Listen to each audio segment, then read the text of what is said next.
Hi, welcome to video 2, Piecewise Functions. So today we're going to talk about what are piecewise functions and how do we interpret them graphically. So the first thing you want to think about is how to find the zeros of a function. So the zeros are the x values for which y equals 0. So what x values give us the function value 0?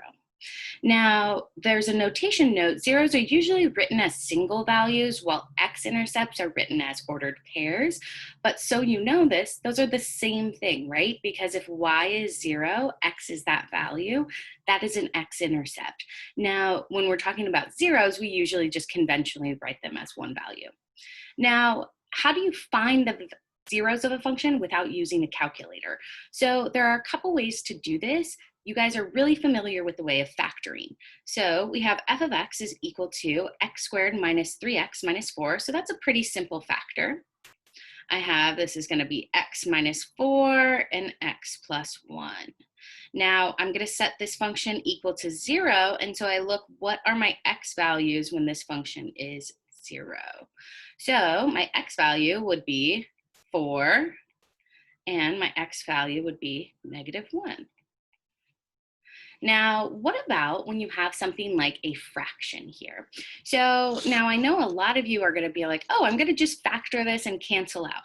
Normally, that is what you would do if you could cancel. But if you look at what we have here, that x squared plus 4, don't let that fool you. You can't factor that. So all you can really do is factor this top. So why is that important to note? Because if you have something that's like 0 over 10x plus 3, this whole piece right here is just going to equal 0, because we don't really care what happens on the bottom, because whatever happens on the bottom, if the top is still 0, the whole thing is going to go to 0. So how does that help you? Well, you are going to set 0 equal to x squared minus 4, or the numerator. And so you have 0 is equal to, this is just a difference of squares, so x minus 2, x plus 2. And you have that x is going to equal plus or minus 2. Now, when we're talking about piecewise functions, they literally are functions that are defined piece by piece. So those pieces, you might hear me refer to them as branches. So let's go to this first example. So we have a graph of x minus 4 if x is less than 2, and x plus 1 if x is greater than or equal to 2. So what you want to look at here is, what is the bound, or the rule change is also what I call it. So that rule change is happening when x is 2. So what's happening at that value? Well, if you look, my red graph, that x minus 4, is coming up here. Now, x is less than 2. So since it's less than 2, if you remember graphing inequalities, that means this is going to be an open circle, because that is not included. So this would have an open circle, whereas if it's included, that means it is greater than or equal to, or less than or equal to. And so it's a filled in circle. Now, how do you find the domain and range of piecewise functions? The same way you would normally. The only thing that really changes is you have to look at the graph for breaks or holes. So when we're looking at the domain, you kind of see, oh, I can kind of go from negative infinity all the way, oh, well, what happens here? Well, do I have a value at x equals 2? And the answer is yes. Now, even though there is kind of this little break here, that break is actually happening top to bottom or bottom to top. And so our x values really don't get affected by it in this case. So our domain is negative infinity to positive infinity. Now, what about that range? So that range, if we're going from the bottom, it's negative infinity all the way up to this value here. So we go from negative infinity to negative 2, it looks like. And then from negative 2, there's a jump, or what we call a step. A step, a jump, a break, those are all valid terms for this. And so what happens when you have a step or a jump is that you have a union or an intersection between the two intervals. And so this is going to be, okay, we jump from negative 2 all the way up to 3. And then it goes from 3 to positive infinity. So what's really important to note about this step? Well, that step actually does something to the function in terms of continuity.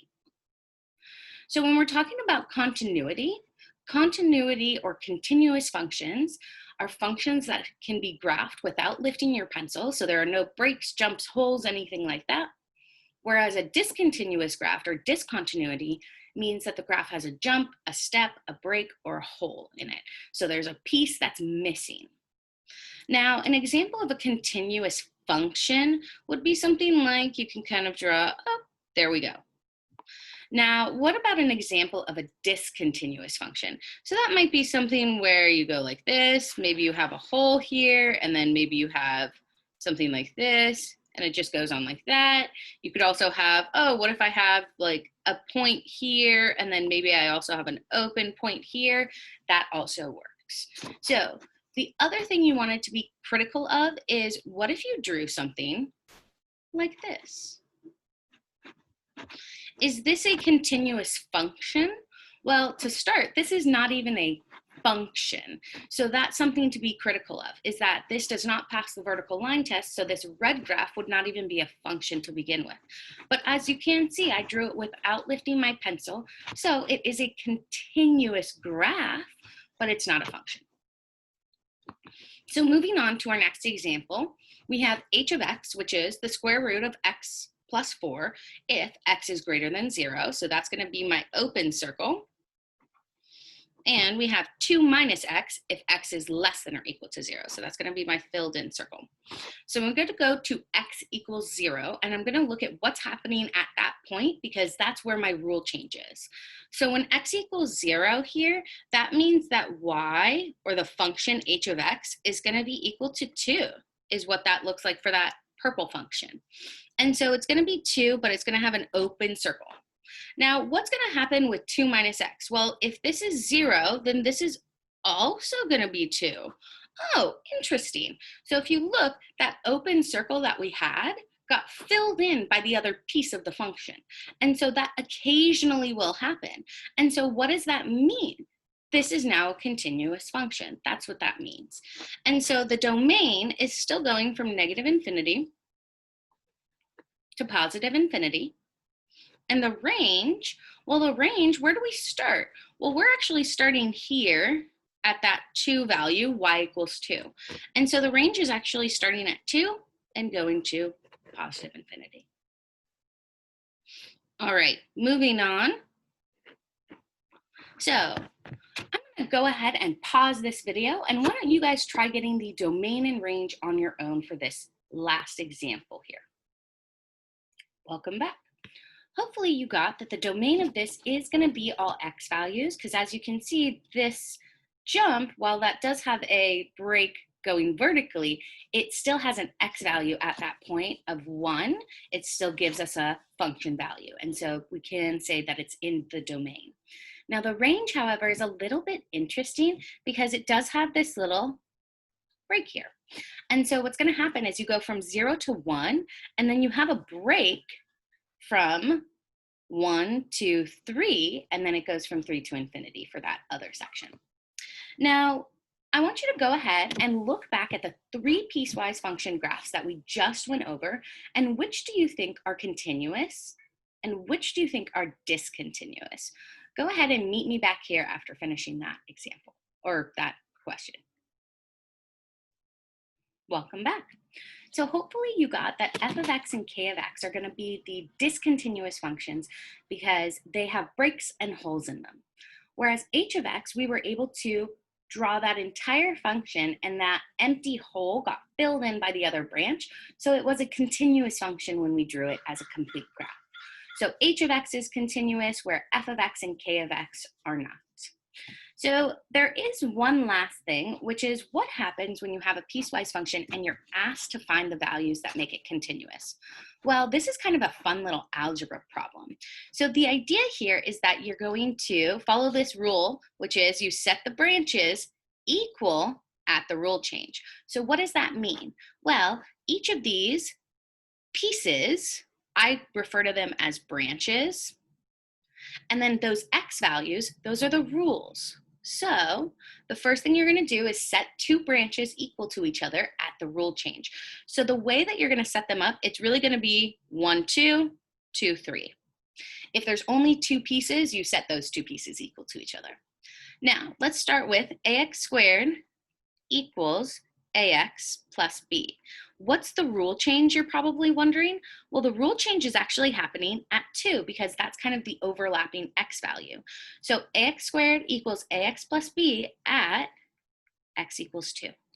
So then you have a times 2 squared equals a times 2 plus b. So then we have 4a equals 2a plus b. So boom, you subtract that 2a, you have 2a is equal to b. Wonderful. Whoops. And so that's your first part of this piecewise function because you also have 2 and 3 branches that you need to set equal as well. So now we're going to set ax plus b equal to bx minus 1. Now for this rule change, you actually are going to be looking at 4 because that's where these are overlapping. So you are going to set those equal at x equals 4. So you have a times 4 plus b equals b times 4 minus 1.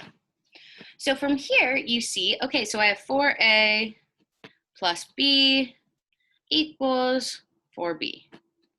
Cool. So when you're looking at this, 4b minus 1, whoopsies. So now what I'm going to do is I'm actually going to replace that b value for 2a because that's what I solved for. So I have 4a plus 2a equals 4 times 2a minus 1. So in looking at this, I have 6a equals 8a minus 1. Now I'm going to subtract that 6a, or I could subtract the 8a and just deal with negative numbers. So then I have negative 2a equals negative 1. And so I can bring that all the way up here. A is equal to 1/2. Now, how do I solve for what b is going to be if these are continuous? Well, I see that 2 times a is equal to b. So I have 2 times 1/2 is equal to b. So b is equal to 1. Now, what you did here was you created those values that would be continuous, or that would give you a continuous function at these rule changes. Why? Because when setting an equal at that rule change, you're assuming the continuity. So whatever values you come up with will be those continuous values. All right, hope this made sense, guys, and good luck on your homework.